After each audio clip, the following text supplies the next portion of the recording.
ด้านวัฒนธรรมสังคมได้รับการก่อสร้างปรับปรุงและพัฒนามาฮอดปี 2023 มีโรงเรียนการศึกษาก่อนวัยเรียน 3,484 แห่งมีโรงเรียนประถม 8,722 แห่งมัธยมสมบูรณ์ 836 แห่งมัธยมต้น 975 แห่งมัธยมตอนปลาย 32 แห่งมีสถาบันการศึกษาชั้นสูงและวิทยาลัย 45 แห่งมหาวิทยาลัย 5 แห่งมีวิทยาลัยครู 12 แห่งมีอัตราเข้าเรียนประถม 98% อัตราเรียนจบชั้นประถม 90%เวียกงานกีฬาได้รับความเอาใจใส่สุกยู่ส่งเสริมทั้งกีฬาพื้นเมืองกีฬาสากลเพื่อเฮ็ดให้กีฬากลายเป็นเวทีแห่งการออกกำลังกายมิตรภาพและความสามัคคีได้จัดงานกีฬาทั้งระดับท้องถิ่นระดับชาติและระดับสากลอันโพดเด่นแม้นบรรดาแขวงนครหลวงได้หมุนเวียนกันเป็นเจ้าภาพจัดงานกีฬาแห่งชาติและการเป็นเจ้าภาพกีฬาซีเกมครั้งที่25เวียกงานสาธารณสุขพรรคได้ถือสำคัญในการเฮ็ดให้ประชาชนลาวบรรดาเผ่ามีสุขภาพดีและมีอายุยืนโดยการขยายตารางสาธารณสุขจากตัวเมืองลงฮอดชนบทปรับปรุงก่อสร้างห้องหมอศูนย์กลางห้องหมอแขวงห้องหมอเมืองสุขศาลาห้องกวดพยาธิเฮ็ดให้ประชาชนสามารถเข้าถึงการบริการด้านสาธารณสุขนับมือเพิ่มขึ้นอัตราการซักยาและยอดยากันพยาธิของแม่หญิงและเด็กน้อยนับมือนับทั่วถึงอัตราการตายเด็กน้อยอายุลุม5 ปีแม่น14ต่อ 1,000 คนอัตราการตายของแม่ในเวลาเกิดลูกแม่นลดลงอายุยืนเฉลี่ย68 ปีผู้ชายเฉลี่ย66 ปีผู้หญิง70 ปี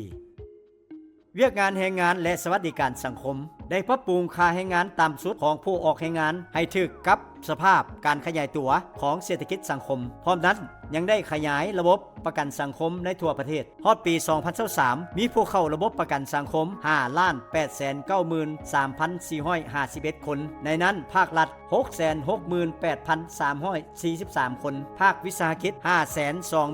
523,538 คนภาคชุมชนและผู้ทุกข์ยาก 4,701,570 คนนับแต่ปี 2012 หาปี 2024 สามารถฝึกอบรมวิชาชีพด้านกสิกรรมอุตสาหกรรมและการบริการให้แรงงานลาวได้ 11,320 คนสามารถจัดหาเวียกเฮ็ดงานทำอยู่ภายในประเทศได้ 154,469 คนขึ้นทะเบียนผู้ซอกเวียกเฮ็ดงานทำ 128,140 คนคุ้มครองแรงงานต่างประเทศ 64,219 คนเวียกงานแถลงข่าวในฐานะที่เป็นกระบอกเสียงของพรรคก็ได้รับการก่อสร้างปรับปรุงและพัฒนาเป็นแต่ละระยะตามการขยายตัวเทคโนโลยีการสื่อสารทั้งสื่อสิ่งพิมพ์สื่ออิเล็กทรอนิกส์และสื่อออนไลน์มาฮอดปี 2023 มีสถานีโทรภาพ 42 แห่งมีสถานีวิทยุ 82 แห่งมีหนังสือพิมพ์7ฉบับวารสาร79ฉบับมรดกวัฒนธรรมอันดีงามของชาติของบรรดาเผ่าได้รับการปกปักรักษาสืบทอดและเสริมขยายปี 2023 มีแหล่งมรดกท้องถิ่น7แห่งมีมรดกแห่งชาติ15แห่งมีมรดกโลก3แห่งคือเมืองหลวงพระบางวัดภูจำปาสักและไหหินแขวงเชียงขวางมรดกด้านวัฒนธรรมนามธรรมของมวลมนุษย์โลก3รายการคือเสียงแคนเสื้อชาติลาวลายหน้าและฟ้อนระวงลาวการสร้างครอบครัวและบ้านวัฒนธรรมได้กลายเป็นขบวนกว้างขวางในทั่วประเทศฮอดไทยปี 2024 มีครอบครัววัฒนธรรมทั้งหมด 1,73,695 ครอบครัวเท่ากับ 78.7% ของครอบครัวทั่วประเทศมีบ้านวัฒนธรรมทั้งหมด 7,183 บ้านเท่ากับ 85.41% ของบ้านทั่วประเทศมี188กลุ่มบ้านวัฒนธรรมเท่ากับ 17.85% ของกลุ่มบ้านทั่วประเทศสำหรับเวียกงานท่องเที่ยวได้ขยายตัวอย่างตั้งหน้าถ้าเทียบใส่ปี 1990 ที่มีนักท่องเที่ยวเข้ามาลาวเพียงแต่ 14,400 เทื่อคนถึงว่าบางระยะอาจมีนักท่องเที่ยวลดลงย้อนการแพร่ระบาดของพยาธิโควิด -19 และอื่นๆย้อนเห็นความสำคัญในเวียกงานท่องเที่ยวที่สามารถสร้างรายรับเข้าประเทศเคียงคู่กับการปกปักรักษาเสริมขยายและเผยแพร่ความอุดมสมบูรณ์ของธรรมชาติประวัติศาสตร์และวัฒนธรรมอันดีงามของชาติลาวภาคก็ได้นำพาส่งเสริมและพัฒนาพื้นฐานโครงสร้างต่างๆเพื่อรองรับให้แก่การท่องเที่ยวมาถึงปี 2023 มีแหล่งท่องเที่ยวที่ขึ้นทะเบียนทั้งหมด 2,199 แห่งในนั้นแหล่งท่องเที่ยวทางธรรมชาติ 1,314 แห่งแหล่งท่องเที่ยววัฒนธรรม 591 แห่งและแหล่งท่องเที่ยวประวัติศาสตร์ 294 แห่ง งมีนักท่องเที่ยวต่างประเทศเข้ามาเที่ยวหลายกว่า 3,417,629 เทื่อคนสร้างและรับได้ 1,269 ล้าน6ดอลลาร์จัดเป็นอันดับ 4 ของมูลค่าส่งออกเมื่อเทียบกับอุตสาหกรรมอื่นด้านเวียกงานการต่างประเทศพรรคเขาได้สืบต่อยึดมั่นแนวทางการต่างประเทศสันติภาพเอกราชมิตรภาพและการร่วมมือเพื่อการพัฒนาและถือการทูตป้องกันเหตุเป็นทิศสำคัญสืบต่อขยายการโพพันร่วมมือหลายทิศหลายฝ่ายหลายรูปแบบหลายระดับบนพื้นฐานการเคารพเอกราชอธิปไตยซึ่งกันและกันต่างฝ่ายต่างมีผลประโยชน์ปัจจุบันสาธารณรัฐประชาธิปไตยประชาชนลาวเฮามีสายพัวพันธ์การทูตกับ151ประเทศได้เข้าร่วมหลายองค์การจัดตั้งสากลและภาคพื้นเป็นต้นองค์การสหประชาชาติสมาคมบรรดาประเทศอาเซียนตะวันออกเฉียงใต้อาเซียนกลุ่มประเทศที่ใช้ภาษาฝรั่งองค์การการค้าโลกได้ประสบผลสำเร็จในการเป็นเจ้าภาพจัดกองประชุมระดับภาคพื้นและสากลเช่นกองประชุมสุดยอดอาเซียนตะวันออกเฉียงใต้อาเซียนครั้งที่10ครั้งที่28ครั้งที่29ครั้งที่44และครั้งที่45กองประชุมสุดยอดอาเซียนยุโรปอาเซียน9เวทีรัฐสภาอาเซียนแปซิฟิกและอื่นๆซึ่งทั้งหมดนั้นเป็นการเชิดชูบทบาทอิทธิพลของประเทศเฮาขึ้นในเวทีภาคพื้นและสากลสร้างความเชื่อมั่นของต่างประเทศต่อประเทศเฮาก็คือการนำพาของพรรคประชาชนปฏิวัติลาวเพื่อให้อำนาจนิติบัญญัติมีความเข้มแข็งในการติดตามกวดกาการเคารพและปฏิบัติรัฐธรรมนูญและกฎหมายของบรรดาองค์การอำนาจแห่งรัฐพรรคได้นำพาชี้นำอย่างใกล้ชิดต่ออำนาจนิติบัญญัติก็คือสภาแห่งชาติที่เป็นองค์การอำนาจแห่งรัฐสูงสุดด้านนิติบัญญัติที่เป็นตัวแทนแห่งสิทธิและผลประโยชน์ของประชาชนลาวบรรดาเผ่ามีบทบาทในการรับพ้องเอารัฐธรรมนูญและกฎหมายตกลงปัญหาสำคัญพื้นฐานของประเทศชาติและติดตามกวดกาการเคารพปฏิบัติรัฐธรรมนูญกฎหมายของบรรดาองค์การรัฐตั้งแต่ได้รับการสร้างตั้งขึ้นวันที่2ธันวาคมปี1975สภาประชาชนสูงสุดหรือสภาแห่งชาติในปัจจุบันได้พิจารณารับพ้องเอารัฐธรรมนูญแห่งสาธารณรัฐประชาธิปไตยประชาชนลาวฉบับทำอิฐในปี1991ได้มีการปรับปรุงรัฐธรรมนูญเพื่อให้สอดคล้องกับสภาพการขยายตัวของเศรษฐกิจสังคมในปี2003 2015และ2025ได้พิจารณาและรับพ้องเอากฎหมายทั้งหมด166ฉบับนอกนั้นในปี2015ยังได้มีการสร้างตั้งสภาประชาชนขันแขวงเพื่อเพิ่มทวีความศักดิ์สิทธิ์แห่งการคุ้มครองเศรษฐกิจสังคมสืบต่อสร้างและปรับปรุงอำนาจรัฐขั้นท้องถิ่นตามแนวทางของพรรคให้มีความเข้มแข็งประกอบส่วนเข้าในการสร้างรัฐที่ปกครองด้วยกฎหมายของประชาชนโดยประชาชนและเพื่อผลประโยชน์ของประชาชนอย่างแท้จริง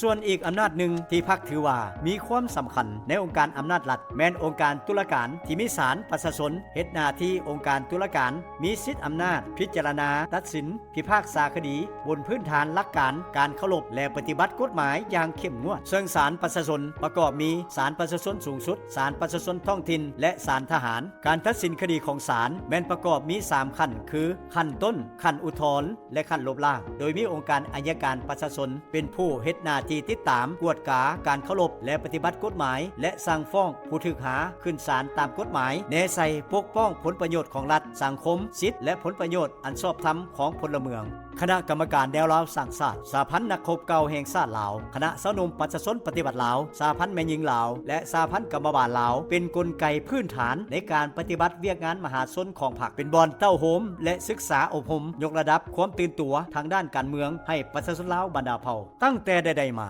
พรรคเขาได้เอาใจใส่และเห็นความสำคัญเวียกงานแนวโหมและเวียกงานมหาชนในการพันขยายแนวทางของพรรคเกี่ยวกับการสร้างความสามัคคีปองดองและความเป็นปึกแผ่นแน่นหนาของทุกชนเผ่าสั้นคนศาสนาและเพศวัยอยู่ในประเทศพร้อมนั้นก็ได้สืบต่อส่งเสริมให้พี่น้องชาติลาวที่ดำรงชีวิตทำมาหากินอยู่ต่างประเทศมีส่วนร่วมอย่างตั้งหน้าในภารกิจสร้างสาพัฒนาประเทศชาติก็คือการระดมทุกกำลังแห่งด้านสติปัญญามนจิตและกำลังความสามารถอื่นๆของทั่วสังคมเพื่อพัฒนาเศรษฐกิจสังคมของชาติ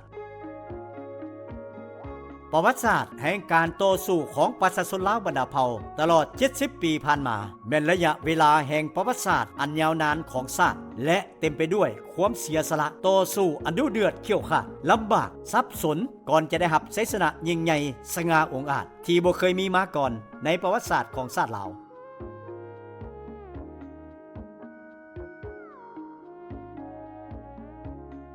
บรรดาผลงานและชัยชนะที่ประชาชนลาวญาติมาได้ในเวลาครึ่งศตวรรษผ่านมานั้น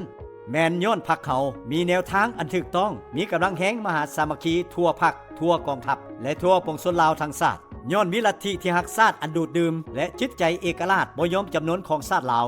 ย้อนการสมทบแน่นระหว่างกำลังแฮงของชาติกับกำลังแฮงของยุคสมัยย้อนพรรคเขายามใดก็ติดพันกับประชาชนอิงใส่กำลังแฮงของประชาชนบรรดาเผ่าและเฮ็ดทุกสิ่งทุกอย่างเพื่อผลประโยชน์ของประชาชนพร้อมกันนั้นมันแม่นย้อนผลงานรวมที่ได้มาจากการเสียสละเลือดเนื้อเพื่อไขในการต่อสู้และออกให้งานของปวงชนลาวทั้งชาติบวกใส่การเสียสละอันใหญ่หลวงของท่านแถวพนักงานสมาชิกพรรคและนักรบปฏิวัติมันได้ยั่งยืนอย่างจะแจ้งที่สุดถึงสัจธรรมที่ว่าการนำพาของพรรคแม้นความจำเป็นภาวะวิสัยแม้นการตัดสินการยินยงของตัวและขยายตัวของชาติลาวมันได้พิสูจน์ให้เห็นว่าในเงื่อนไขประวัติศาสตร์ตัวจริงของลาวเฮามีแต่พรรคประชาชนปฏิวัติลาวที่เป็นกำลังการเมืองอันหนึ่งเดียวได้นำพาปวงชนลาวผ่านพาความยุ่งยากทุรกันดารและการทดสอบท้าทายนานาประการเพื่อก้าวไปสู่จุดหมายแห่งการสร้างประเทศชาติให้เจริญวัฒนาประชาชนหังมีผาสุขสังคมมีความยุติธรรมและศรีวิไลปีนี้พวกเขาพร้อมกันฉลอง70 ปีแห่งการสร้างตั้งพรรคประชาชนปฏิวัติลาวฉลอง50 ปีแห่งการสถาปนาสาธารณรัฐประชาธิปไตยประชาชนลาวและ105 ปีวันเกิดของประธานไกรสอนพรหมวิหารและ40 ปีของการปฏิบัตินโยบายเปลี่ยนแปลงใหม่ของพรรคและปีนี้พวกเขาจะพร้อมกันสรุปตีราคาผลของการจัดตั้งปฏิบัติมติของกองประชุมใหญ่ครั้งที่11ของพรรคและเกี่ยมอย่างรอบด้านที่ถ่วนเพื่อก้าวสู่กองประชุมใหญ่ครั้งที่12ของพรรคที่จะมาถึงในปี2026นี้บนเส้นทางดังกล่าวประเทศเฮาก็จะมีท่าแห้งมีความสะดวกหลายด้านแต่ก็จะมีความท้าทายทดสอบบ่น้อยเมื่อพวกเราหักทบทวนคืนคำสรุปบทเรียนที่ผู้นำรุ่นก่อตั้งได้สังร่วมไว้เกี่ยวกับบทเรียนของเส้นทางเดินของพรรคเฮาที่นำพาประชาชนเฮาต่อสู่ปลดปล่อยชาติ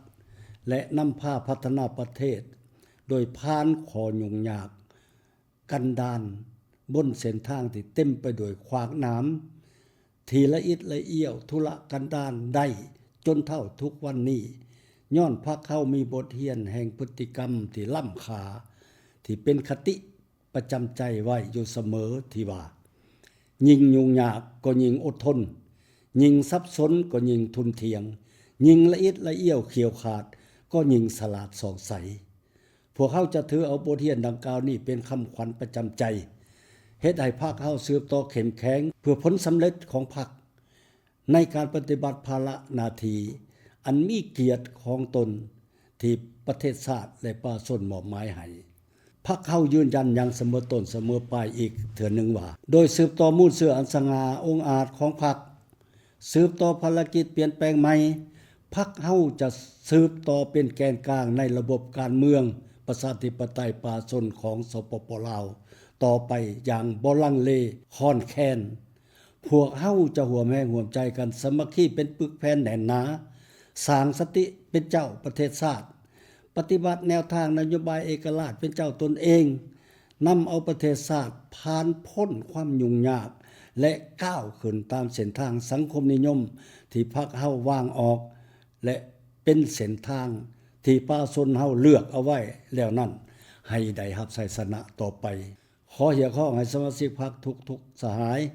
จงร่วมแรงร่วมใจก้าวขึ้นปฏิบัติหน้าที่ด้วยความรับผิดชอบอันสูงส่งเพื่อความเข้มแข็งของพรรคเพื่อความเจริญก้าวหน้าอย่างบ่หยุดยั้งของประเทศชาติอันแสนรักและห่วงแหนของพวกเขา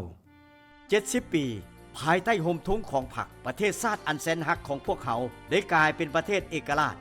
มีอำนาจอธิปไตยที่ครบถ้วนสมบูรณ์ประชาชนได้มีอิสรภาพและเป็นเจ้าของประเทศชาติอย่างแท้จริงประเทศชาติของพวกเขาสามารถญาติได้ผลสำเร็จอันใหญ่หลวงหลายด้านแต่พวกเขายังต้องได้สืบต่อยึดมั่นแนวทางการเปลี่ยนแปลงใหม่รอบด้านอย่างมีหลักการของพรรคเพิ่มทวีก้อนกำลังมหาสามัคคีทั่วปวงชนเสริมขยายจิตใจรักชาติติดพันหักระบบใหม่เสิร์ชสู่จิตใจเอกราชเป็นเจ้าตนเองสร้างความเข้มแข็งด้วยตนเองสืบต่อสุกยู่การบุกทะลุทั้ง4ด้านอย่างแข็งแรง เลิกซึ่งยกสูงประสิทธิภาพของการคุ้มครองรัฐคุ้มครองเศรษฐกิจสังคมด้วยกฎหมาย